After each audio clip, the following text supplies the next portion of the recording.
Вы, наверное, уже слышали что-то о мормонах, но что из этого на самом деле является правдой? Мифы о мормонах. Простая интерпретация. Миф первый. Большинство мормонов живет в Юте. Это не так. В действительности из примерно 13 миллионов членов церкви в Юте проживает лишь 12%. Больше половины из них проживает за пределами США.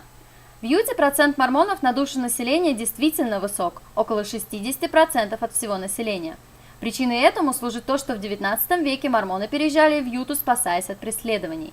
Миф второй. У мормонских мужчин несколько жен. Это не так. В течение непродолжительного периода в XIX веке некоторые члены церкви на самом деле следовали практике полигамии. Однако она была прекращена в 1890 году, и с того времени была утверждена практика моногамии. В течение последующих лет от церкви отделилось несколько групп, некоторые из которых ввели практику полигамии. Примером служит фундаменталистская церковь Иисуса Христа в Техасе.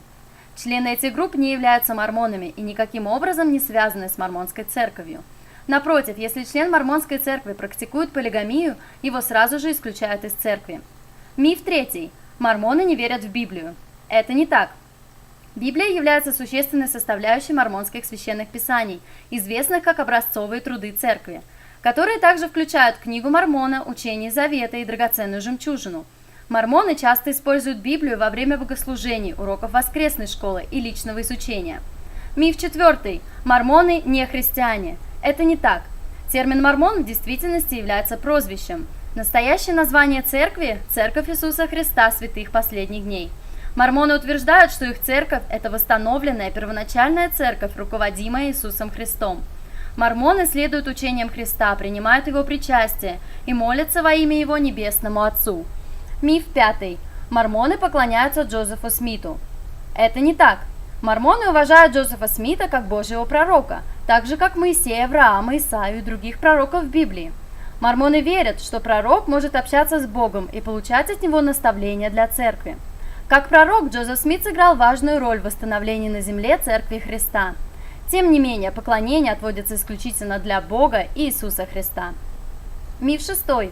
Мормоны не употребляют алкоголь и не курят. Это на самом деле так. В 1833 году через пророка Джозефа Смита церковью была получена заповедь, запрещавшая употребление алкоголя, табака, кофе и чая. Верные члены церкви следуют этому закону здоровья, также известному как слово мудрости. Теперь, зная все это, в следующий раз, когда вы услышите один из этих слухов о мормонах, вы можете сказать «на самом деле». Чтобы посмотреть другие интересные видео о мормонской вере, посетите сайт mormonsmadesimple.com.